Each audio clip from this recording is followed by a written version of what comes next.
എന്റെ പൊന്നടവു എന്നാ ശബ്ദമാണ്. ശബ്ദം ഈ ഒരു വീഡിയോയ്ക്ക് അല്ലെങ്കിൽ എന്റെ എനർജി നമ്മുടെ പ്രേക്ഷകർക്ക് കൊടുക്കാൻ വേണ്ടിയിട്ടും. പക്ഷെ കുറച്ച് കഴിയുമ്പോഴത്തേക്ക് സൗണ്ട് ഒക്കെ പോകട്ടോ. എപ്പോഴും രേവതി മുന്നിൽ ഇരിക്കുമ്പോൾ ഓപ്പോസിറ്റ് ഇരിക്കുന്നവർക്ക് ഒരു പോസിറ്റീവ് എനർജിയാ. അതെ, അതിന് താങ്ക് യു. എനിക്ക് ഇങ്ങനെ ഒരു വീഡിയോ ചെയ്യണം, എന്റെ ശബ്ദത്തെ ആളുകളിലേക്ക് എത്തിക്കണം എന്നൊരു ചിന്ത ഐഡിയ വന്നപ്പോഴായിരുന്നു. ഇങ്ങനെയുള്ള കാര്യങ്ങളൊന്നും മനസ്സിൽ വിചാരിച്ച് തുടങ്ങിയ ഒരാളല്ല ഞാൻ. അല്ല ഇങ്ങനെ ഒന്നും ഒരു ചാനൽ തുടങ്ങണം, അത് ഭയങ്കരമായി ഇതാവണം, റീച്ച് ആവണം, അതിന്നൊരു നമുക്കൊരു എമൗണ്ട് കിട്ടുമല്ലോ, അങ്ങനെ ഒന്നും വിചാരിച്ചിട്ടില്ല. കാര്യം വെറുതെ ഒരു സ്റ്റാർട്ട് ചെയ്തതാണ്. സത്യം ആരും വിശ്വസിക്കത്തില്ല, വെറുതെ തുടങ്ങിയതാണ്. ഇതിനു മുമ്പ് എന്തായിരുന്നു രേവതി? ഞാൻ ബേസിക്കലി ആയുർവേദ ഡോക്ടറാണ്. അപ്പോ ഞാൻ ഈ ബിഗ് ബോസ് കുഞ്ഞിലേ കാണും. കുഞ്ഞിലേ ഹിന്ദി ബിഗ് ബോസ് ആണ് കുഞ്ഞിലേന്ന് ഉദ്ദേശിച്ചത്. കാര്യം ബിഗ് ബോസ് ഇപ്പൊ ഹിന്ദി 19ാമത്തെ സീസൺ ഒക്കെ വരുന്നുണ്ട്. അപ്പൊ അത്രയും കോളേജിൽ പഠിക്കുന്ന ആ സമയത്ത് അതായത് ആ ഒരു സമയത്ത് സീസൺ 1 തൊട്ട് ഇങ്ങനെ കണ്ടു തുടങ്ങിയതാണ്. എന്താന്ന് പോലും അറിയില്ല, പക്ഷെ ഭയങ്കര ഇഷ്ടമായി. പിന്നെ ഇടയ്ക്ക് കോളേജിലൊക്കെ പോയി പിന്നെ മാറിയൊക്കെ നിന്നു, കാണാനൊന്നും പറ്റിയിട്ടില്ല സീസൺ.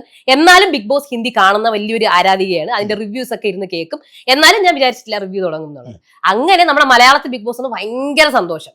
അങ്ങനെ ആ സീസൺ 1 മൊത്തം ഞാൻ കണ്ടു. അപ്പോഴും ഞാൻ റിവ്യൂ സ്റ്റാർട്ട് ചെയ്തിട്ടില്ല. സീസൺ 2 തൊട്ടാണ് സ്റ്റാർട്ട് ചെയ്തത്. വെറുതെ ഇരുന്നിട്ട് നമുക്കൊരു കാര്യം ചെയ്തു തുടങ്ങാം. നമുക്കൊരു കുഞ്ഞു ചാനലൊക്കെ ഉണ്ടായിരുന്നു കേട്ടോ, രേവൂസ് ഹോം എന്ന് പറഞ്ഞ യൂട്യൂബ് ചാനൽ. ഞാൻ ആ തുടക്കത്തിലൊക്കെ വളരെ ശാന്തയായിരുന്നു, സാധാരണ രീതിയിൽ. പക്ഷെ ഓഡിയൻസ് ആണ് ചേച്ചി കുറച്ചും കൂടെ ഇതാവൂ എന്നൊക്കെ പറഞ്ഞ് നല്ല രീതിയിൽ പിന്നെ എന്റെ ശരിക്കുള്ള, അതായത് അത് കണ്ടിട്ട് ഞാൻ പറയുന്നത് എങ്ങനെയാണ്, വീട്ടിൽ നമ്മൾ സംസാരിക്കില്ല, കണ്ടിട്ട് നമ്മൾ ഇവര് കളിക്കുന്നത് ഇങ്ങനെയാണ്, അങ്ങനെ എന്റെ വളരെ നമ്മൾ വീട്ടിൽ നമ്മുടെ ആൾക്കാരോട് സംസാരിക്കും. അപ്പൊ അങ്ങനെ സ്റ്റാർട്ട് ചെയ്തതാണ്. ഞാനിങ്ങനെ സത്യം പറഞ്ഞാൽ വെറുതെ തറയിലിരുന്നൊക്കെ ഞാൻ സ്റ്റാർട്ട് ചെയ്തു കേട്ടോ. എനിക്ക് ചേർന്നില്ല.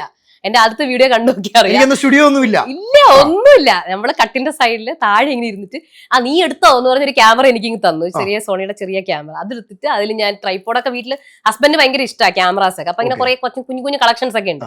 അതെടുത്ത് വെച്ച് സ്റ്റാർട്ട് ചെയ്തതാണ് ഞാൻ. അങ്ങനെ ആദ്യത്തെ വീഡിയോ ഇപ്പൊ ഡിലീറ്റ് ചെയ്തു. കാരണം അതിനകത്ത് കുറെ കോപ്പിറൈറ്റ് ഒക്കെ വരും. ഞാൻ ഇങ്ങനെ ഫോട്ടോസ് ഒക്കെ വെച്ചൊക്കെയാണ് ചെയ്തത്.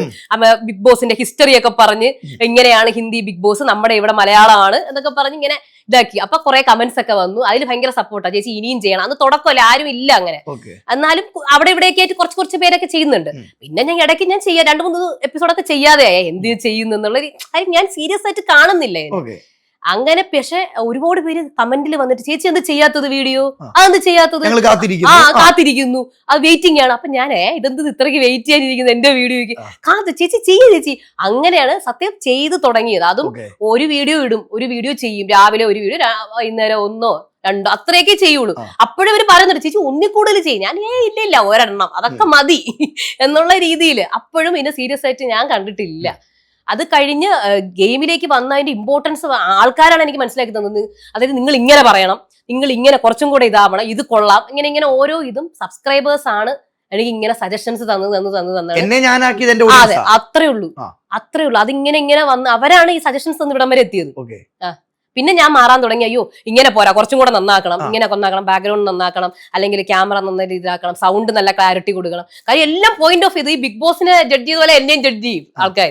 ചേച്ചി ഇത് ശരിയായില്ല, അയ്യോ വോയിസ് ക്ലാരിറ്റി കൊള്ളൂല കേട്ടോ, കുറച്ചും ഫോൺ ഇത് മാറ്റി പിടിക്കണം എന്നൊക്കെ അവര് തന്നെ പറയുന്നത്.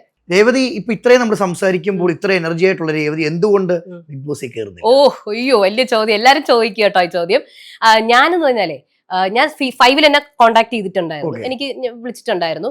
അപ്പോഴും ഞാൻ പറഞ്ഞു നമുക്ക് പോകുമ്പോഴ് നമ്മൾ അതിനകത്തൊരു ഇമ്പാക്ട് ഉണ്ടാക്കണം. അല്ല നമ്മൾ ഞാൻ വെറുതെ പോവുകയാണ്. എനിക്ക് പോവാൻ പണ്ട്, അതായത് സീസൺ 3 സമയത്തൊക്കെ ഞാൻ ഇപ്പൊ വിളിച്ചാൽ ഇപ്പൊ പോകുന്നുള്ള രീതിയിൽ നിൽക്കുന്നത്. പക്ഷെ ഇപ്പോഴാണ് എനിക്ക് അങ്ങനെ പോയാൽ പോരാ, പോകുമ്പോ അതിന് വിന്നറൊന്നും ആയില്ലെങ്കിലും ഒരു ഇമ്പാക്ട് എങ്കിലും ഉണ്ടാകും. അതിന് നമ്മൾ മെന്റലി കുറച്ച് പ്രിപ്പയർഡ് ആവണം. ഇപ്പൊ ഞാൻ റിവ്യൂവർ എന്ന നിലയ്ക്ക് നല്ല സെറ്റാണ്, ആ രീതിയിലാണ് പോകുന്നത്.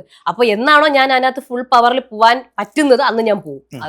അതാണ് ഇപ്പൊ ഞാൻ പ്ലാൻ ചെയ്ത് വെച്ചേക്കുന്നത്. കാര്യം ഇപ്പൊ എന്നെ മെന്റലി ഇതാക്കുന്ന കുറെ കാര്യം, എന്റെ കുഞ്ഞുണ്ട്.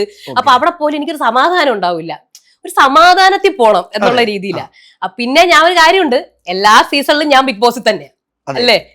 എനിക്ക് പ്രത്യേകിച്ച് അങ്ങനെ ബിഗ് ബോസ് തുടങ്ങുമ്പോൾ ഞാനും സൈബർ അറ്റാക്ക് കേൾക്കണം, എല്ലാ കാര്യങ്ങളും കണ്ടസ്റ്റൻസ് അനുഭവിക്കുന്ന എല്ലാ സംഭവങ്ങളും ഞാൻ രാവിലെ 6 മണിക്ക് എണീക്കണം, രാത്രി അവരുടെ ഒപ്പം കിടക്കണം. അവര് 3 മണിക്ക് കിടക്കുന്നെങ്കിൽ ഞാനും 3 മണിക്ക്.